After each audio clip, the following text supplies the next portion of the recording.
Parashat Vayechi. Alors, juste avant que son père ne quitte le monde, Yosef décide de prendre ses deux enfants, Ephraim et Ménaché, pour les conduire auprès de Yaakov afin qu'ils reçoivent une bénédiction de leur grand-père. Et là, à la surprise, Yaakov va avoir des mots qui sont assez surprenants puisqu'il va dire que les deux enfants de Yosef, Ménaché et Ephraim, sont désignés comme étant les propres enfants de Yaakov, à tel point qu'on ne trouve pas de tribu de Yosef, mais on trouvera bien par la suite une tribu de Ménaché et une tribu d'Ephraim.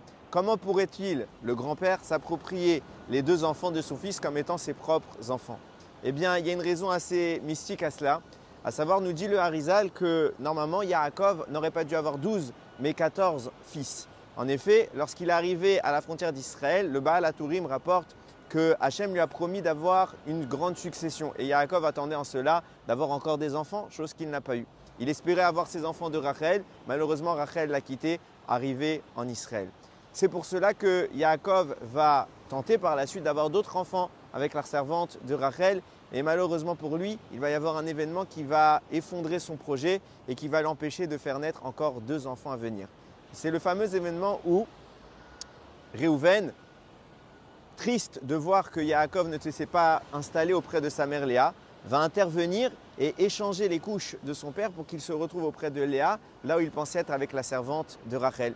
À ce moment-là, Yaakov avait l'intention de faire descendre deux Neshamot, deux jumeaux devaient naître de cette union, c'était Ménaché et Ephraim. Seulement, Yaakov étant avec Léa et n'était pas avec la femme qu'il pensait, eh bien cela a été bloqué, les forces du mal ont pu faire leur travail et les deux Neshamot sont restées quelque part prisonnières entre le ciel et la terre, ne pouvant ni se manifester au travers d'un accouchement, d'une grossesse, puisque c'était Léa qui était en face de Yaakov, ni pouvant remonter dans le ciel parce qu'Akadosh Baruch Hu avait d'ores et déjà envoyé les deux Neshamot sur terre.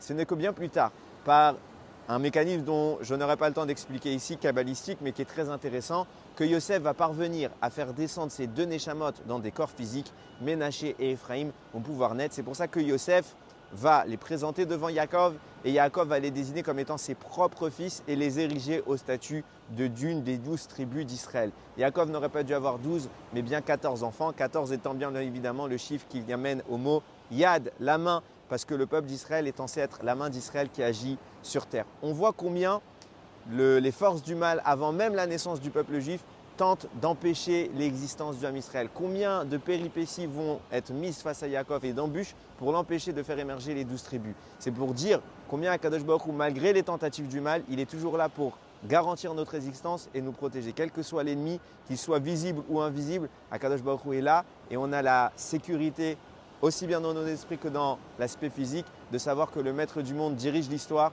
et que, quoi qu'il en soit, il arrivera à son objectif, celui de son peuple, qui reconnaîtra son existence et qui fera de lui le roi sur toute la planète, Bezrat Hashem. Baruch Adonai Leolam, Amen ve Amen, Shabbat Shalom.